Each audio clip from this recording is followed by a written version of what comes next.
Selamat sore, Bapak. Selamat sore, Bu.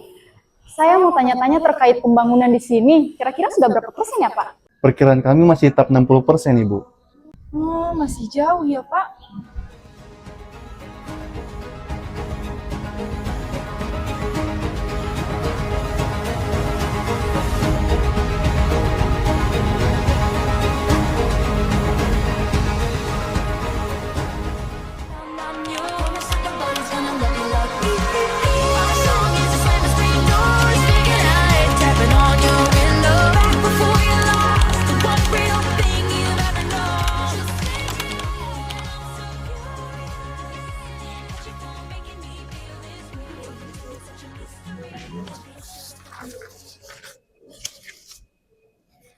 Aduh, ini gimana ya?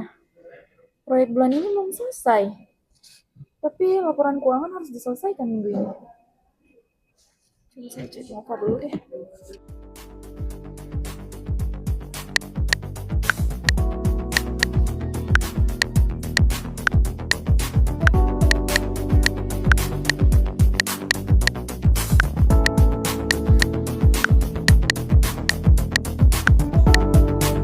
Rumah ini dahulu sederhana, ruang demi ruang dibangun bersama.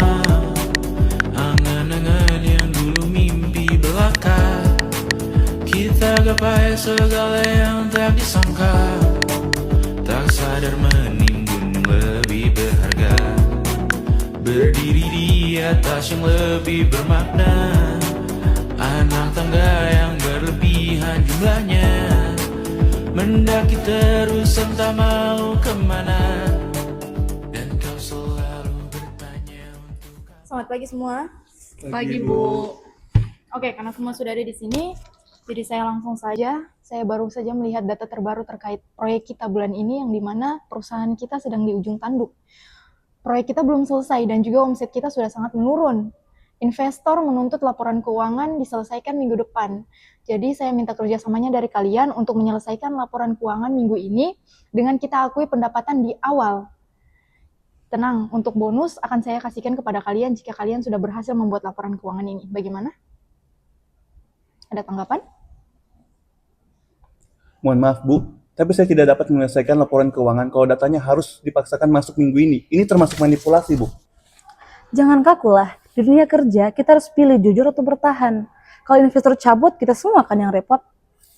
Jujur ya, saya takut menyesal nantinya. Soalnya saya masih anak baru di sini. Gimana kalau langkah yang kita ambil itu salah? Cukup. Saya tidak butuh debat moralnya kalian. Keputusan saya sudah final. Rapihkan datanya. Dan untuk Steffi, Nova, saya mau kalian bereskan laporannya minggu ini. Dan kamu Maulana, kalau memang kamu tidak mau bantu untuk buat laporan ini, pintu keluar terbuka lebar untuk kamu. Rapat saya akhiri. Saya pamit. hidup hanya untuk bekerja, mengejar mimpi sampai tak punya rasa, mengejar mimpi sampai lupa keluarga, mengejar mimpi lupa dunia nyata. Saya kepikiran apa yang dia bilang Bu Faiza tadi. Kalau laporan keuangan itu tidak becus, bagaimana nasib divisinya kita? Nah, saya sudah mulai nyaman kerja di sini. Dengar tuh Maulana, ini bukan cuma karena ambisi atasan. Kalau kau tidak mau bantu kita susunin laporan keuangan, bisa-bisa investor pergi. Terus kita kena PHK. Masalahnya bukan soal tega atau tidak, Steph. Sekali kita mainkan angka, kita kehilangan kendali atas kebenaran. Ini tuh bukan manipulasi untuk korupsi. Kita cuma mempercepat pengakuan pendapatan yang memang akan cair bulan depan. Kalau perusahaan kuat, kita semua aman. Kau tega kali lihat Nova kehilangan pekerjaannya? Oke, kali ini saja ya, demi tim, bukan karena saya setuju dengan cara yang kamu orang. Tapi korang ingat, jangan pernah korang minta saya lakukan hal ini lagi. Berarti besok kita sudah mulai mengerjakan apa yang dia bilang Bu Faiza. Nah, begitu. Besok kita langsung kerja laporannya, nah. Mengejar mimpi tapi tidak bersama. Padahal katanya uang takkan kemana, jika memang rezeki akan ditransfer juga, namun dikejar terus. Oke, langsung saja, nah. Akui sebagian pendapatan ke proyek bulan ini, anggap saja sudah 80%. Hah? 80% dari mana? Sedangkan lapangan saja baru menyentuh 60% dari hasil rapat minggu lalu. Investor tidak peduli lapangan, Maulana. Mereka peduli angka. Bisa kan? Oke, ya sudah. Saya susun laporannya, saya masukkan Q Piutang dulu biar balance dan laba tetap stabil. Saya bantu rapikan laporannya ya, supaya sinkron yang dibuat oleh Kak Maulana. Ya, sinkronkan semuanya biar terlihat rapi.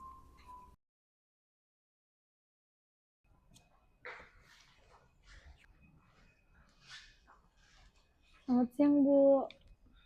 Siang, silakan duduk. Ini laporannya, Bu. Semua sudah kami rapikan dan laba perusahaan terlihat stabil. Iya Bu, semua data sudah kami sesuaikan sesuai yang Ibu minta. Bagus. Sangat bagus. Oh iya, Maulana. Saya senang akhirnya kamu bisa bekerja sama di dalam tim ini. Dan saya lakukan ini juga agar kita semua tetap aman. Saya hanya ingin memastikan tim ini tetap aman, Bu. Tapi saya harap ini yang terakhir. Kalian tenang saja. Saya akan serahkan laporan ini ke direktur. Dan setelah investor melihat laba ini, posisi kita akan aman. Dan saya pastikan juga kalian akan mendapatkan bonusnya.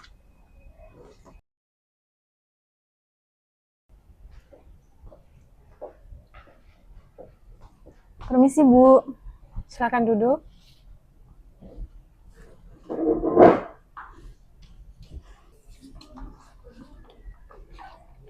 Ini Bu, laporan keuangan terbaru perusahaan kita. Untuk performa perusahaan, labanya tetap stabil dan aman. Bagus. Saya akan meminta Linda untuk mereview laporan ini sebelum ditunjukkan ke investor. Review? Laporannya mau direview hari ini juga, Bu? Iya, semakin cepat semakin baik. Baik, laporannya sudah saya cek, di mana saya menemukan kejanggalan. Ada pengakuan pendapatan sebesar 80% dari proyek ini, sementara di lapangan progresnya itu baru 60%. Dan tadi sempat saya cek di lapangan di lokasinya, namun bangunannya itu kan memang belum selesai. Itu karena kami sudah mendapatkan komitmen pembayaran, Bu Linda. Dan ini hanyalah masalah administrasi menurut saya. Administrasi, pengakuan pendapatan diakui lebih awal. Ini sudah termaksud manipulasi laporan keuangan Bu Faiza. Gimana nih? Ketahuan lagi. Laporan ini cacat material. Direktur harus tahu soal ini. Tanggung jawab ada di tangan Anda, Bu Faiza.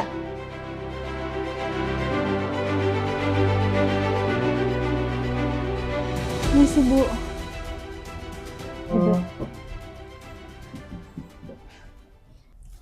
Saya telah menerima laporan audit dari Linda. Sadar apa yang telah kamu perbuat, Faiza? Kamu memanipulasi data demi nama baik sesaat. Kamu telah menghancurkan kepercayaan saya serta integritas perusahaan ini, Faiza. Bu, saya mohon maaf, Bu. Saya hanya ingin menjaga kepercayaan investor, Bu. Kepercayaan investor dibangun di atas kejujuran, bukan ilusi. Saya sudah tidak punya pilihan lain. Ini surat pemutusan hubungan kerja Anda. Silakan tanda tangan. Bu, saya mohon maaf, Bu. Tolong berikan saya kesempatan sekali lagi aja, Bu. Tolong, Bu. Kesempatan itu sudah hilang saat kamu menyuruh timmu berbohong. Tanda tangan sekarang dan silakan keluar. Lapisan selimut yang berupa dekapan nadi yang mengalir. Baik, Bu. Permisi. Jadi seruan di hati. Dalam akuntansi, keputusan bukan hanya soal angka, tapi soal nilai. Ketika tekanan datang, sikap dan prinsip kita yang menentukan arah. Seperti dalam akuntansi keperlakuan, attitude terhadap etika adalah fondasi utama. Dan saya memilih tetap jujur meski itu sulit. Saya belajar bahwa tekanan lingkungan bisa mengubah keputusan kita tanpa kita sadari. Dalam akuntansi keperlakuan ini disebut subjective norm, pengaruh dari orang lain. Saya belajar bahwa tekanan lingkungan bisa mengubah keputusan kita tanpa kita sadari. Keraguan sering membuat kita mengikuti arus, bukan kebenaran. Padahal dalam teori of planet behavior, kita tetap punya kontrol atas tindakan kita. Saya belajar bahwa diam dan mengikuti kesalahan adalah pilihan yang berdampak. Akuntansi bukan hanya sekedar sistem pencatatan, tetapi sistem kepercayaan. Sebagai auditor, saya percaya bahwa kontrol perilaku yang dirasakan adalah kekuatan untuk tetap objektif dan independen. Karena kebenaran harus tetap berdiri, bahkan saat banyak yang memilih diam. Tekanan untuk mencapai target membuat saya mengabaikan batas etika. Dalam akuntansi keperilakuan, ini adalah konflik antara tujuan dan nilai. Saya belajar dengan cara yang sulit, bahwa keberhasilan tanpa integritas adalah kegagalan yang tertunda. Sebuah organisasi tidak akan runtuh karena kesalahan, tetapi karena pembiaran terhadap pelanggaran. Akuntansi keperilakuan mengajarkan bahwa sistem dan budaya menentukan perilaku. Dan kami memilih budaya yang menjunjung tinggi kejujuran, bukan manipulasi.